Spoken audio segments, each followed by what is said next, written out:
মানুহে শিলগুটিৰ মূল্য তেতিয়াহে বুজিব পাৰে যেতিয়া নিৰ্জুম ৰাস্তাত কুকুৰে আগভেটি ধৰে।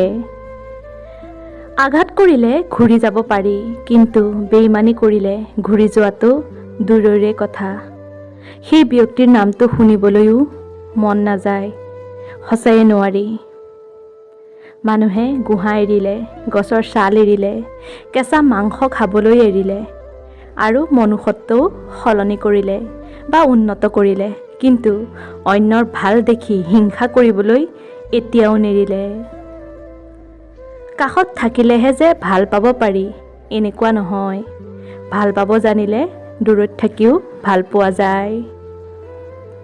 মানুহে কিন্তু অকলে থাকিবলৈ ভয় নকৰে, ভয় কৰে প্ৰচুৰ ভাল পোৱাৰ পিছত হঠাতে অকলশৰীয়া হৈ যাবলৈ। কিছুমান মানুহ আছে ঠিক চেণ্ডেলৰ দৰে হয়, লগত যায় কিন্তু পিছফালৰ পৰা বোকা ছটিয়াই যায়। বিবাহ হ'ল জীৱনৰ সকলোতকৈ ডাঙৰ জোৱা। জীৱনসংগী ভাল হ'লে জীৱনটো সুখময় হয়, আৰু যদি বেয়া হয় জীৱনটো বিষাদময় হয়। দুটা বস্তু যদি তুমি ইজনে সিজনক সদায়ে দিব পাৰা, তেনেহ'লে দিনক দিনে সেই দুটা বস্তু বাঢ়ি গৈ থাকিব। প্ৰথমতে হ'ল সঁচা প্ৰেম আৰু দ্বিতীয়তে হ'ল সন্মান। জীৱনৰ মূল্যটো সেইদিনাই বুজিছিলোঁ যিদিনা দেখিলোঁ হাত বঢ়ালেই সকলোবোৰ পোৱা নাযায়, তাৰ বাবে যোগ্যতা অৰ্জন কৰিব লগা হয়। ঘড়ীৰ স্বভাৱ বহুত অদ্ভুত, সকলো সময়তে টিক টিক কৰে আৰু নিজেও টিকি নাথাকে আৰু অপৰকো টিকি থাকিবলৈ নিদিয়ে। হাতীৰ পৰা 1000 খোজ দূৰৈত থাকিবা, ঘোঁৰাৰ পৰা 100 হাত দূৰৈত থাকিবা, শিং থকা জন্তুৰ পৰা 10 হাত দূৰৈত থাকিবা, কিন্তু য'ত অসৎ আৰু মিছাবাদী মানুহ থাকে সেই স্থান তৎক্ষণাতেই ত্যাগ কৰিবা। ভাগ্যৰ ওপৰত যিমান বেছি ভৰসা কৰিবা সিমানেই বেছি হতাশ হ'বা, কিন্তু কৰ্মৰ ওপৰত যদি জোৰ দিয়া তেনেহ'লে ভাগ্যত যি আছে তাতোতকৈ বেছিহে পাবা। ইয়াত একোৱেই পাৰ্মানেণ্ট নহয়, না মানুহ, না বস্তু, না সম্পৰ্ক।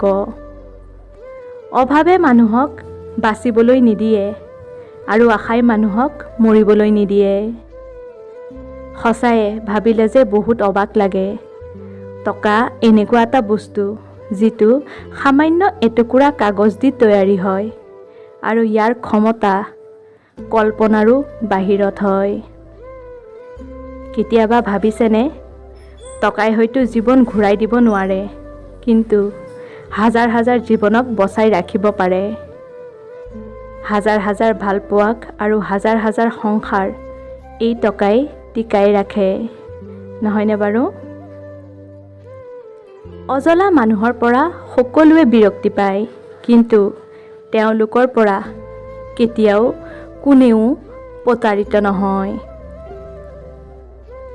বুদ্ধিমান মানুহৰ লক্ষণ: প্ৰথমতে কোনো কামৰ বাবে তৎক্ষণাত সিদ্ধান্ত নলয়, দ্বিতীয়তে কেৰিয়াৰ গঢ়াৰ সময়ত কোনো অলাগতিয়াল কৰ্মত যোগ নহয়, তৃতীয়তে সত্যবাদী হয়, চতুৰ্থতে টকা সঞ্চয় কৰে আৰু পঞ্চমতে এলেহুৱা একেবাৰে নহয়।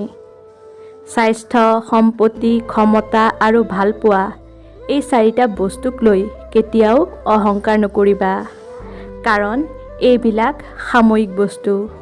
আজি আপোনাৰ ওচৰত আছে, কাইলৈ নাথাকিবও পাৰে। মৰি গ'লে চকুৰ পানী টোকা মানুহ বহুত পোৱা যাব। বাচি থকা দিনত কষ্টৰ সময়ত থিয় দিয়া মানুহ পোৱাটো বহুত ভাগ্যৰ কথা। হাজাৰ আনন্দ মাটি হৈ যায় যদি সেইটো ভাগ কৰি নিয়াৰ দৰে কোনো মানুহেই নাথাকে। এটা সময়ত না সময় থাকিব, না থাকিব ক্ষমা বিচৰাৰ বাবে মানুহ, মাথো বিষাদময় স্মৃতি আৰু পস্তাৱা, ইয়াৰ বাদে একোৱেই নাথাকিব। যিসকলে মিছা কয় সিহঁতে জুই ধৰি মাটি ধৰিও মিছা কয়। আনকি মানুহৰ শপত খায়ো মিছা ক'ব পাৰে। মিছাবাদী কেতিয়াও কাৰোৰে আপোন হ'ব নোৱাৰে। ভাল পোৱাৰ সম্পৰ্কই হওক বা তেজৰ সম্পৰ্কই হওক, খালী পকেটত ইয়াৰ কোনোটোৱেই বেছি দিন স্থায়ী হৈ নাথাকে। মানুহৰ মুখ মানুহৰ আচল শত্ৰু। সঠিক সময়ত সঠিক কথা ক'বা। অযথা কথা ক'লে বিপদত পৰিবা। মুখখন সদায়ে কণ্ট্ৰলত ৰাখিবলৈ চাবা। পৃথিৱীৰ প্ৰতিটো মানুহ পৰিৱৰ্তনশীল। জীৱন চলাৰ পথত দুখ, কষ্ট, অৱহেলা, অপমান সকলোবোৰ পায় আৰু অজলা বেঙা মানুহেও এটা সময়ত বহুতো কথা শিকি পৰিৱৰ্তন হৈ যায়। যদি আপুনি নিজকে চিনি নাপায় বা বুজি নাপায়, তেনেহ'লে মনত ৰাখিব আপুনি প্ৰকৃতিৰ নিয়মত বাচি আছে। ঠিকেই, কিন্তু সঁচা অৰ্থত আপুনি এজন জীৱন্ত লাশ। আপুনি যদি আপোনাৰ জীৱনটোক সুখী ৰাখিবলৈ বিচাৰে, তেন্তে নিজকে গুৰুত্ব দিয়ক। কোনে কি কৰিছে সেইবিলাক একেবাৰেই ভাবিবলৈ নাযাব। যিসকলে আপোনাক সন্মান কৰে তেওঁলোকক সন্মান কৰক। যিয়ে আপোনাক সন্মান নকৰে তেওঁলোককো সন্মান কৰক। তথাপিও বেয়া আচৰণক নিজৰ মাজত প্ৰশ্ৰয় একেবাৰেই নিদিব। দূৰৈৰ পৰা মানুহক বহুত সুখী দেখিলেও কাষলৈ নোযোৱা পৰ্যন্ত বুজিব নোৱাৰি যে তেওঁ কিমান সুখী। মানুহে প্ৰাৰ্থনা কৰাৰ সময়ত ভাবে ভগৱানে সকলো দেখিছে, কিন্তু নিন্দা কৰাৰ সময়ত সেইটো পাহৰি যায়। নহয়নে বাৰু? ধন্যবাদ বন্ধু-বান্ধৱীসকল। আজিৰ ভিডিঅ'টো ইমানেই। যদি ভিডিঅ'টো ভাল পালে লাইক এটা কৰি শ্বেয়াৰ কৰি দিব আৰু কমেণ্টত জনাবলৈ নাপাহৰিব ভিডিঅ'বোৰ কেনে লাগে।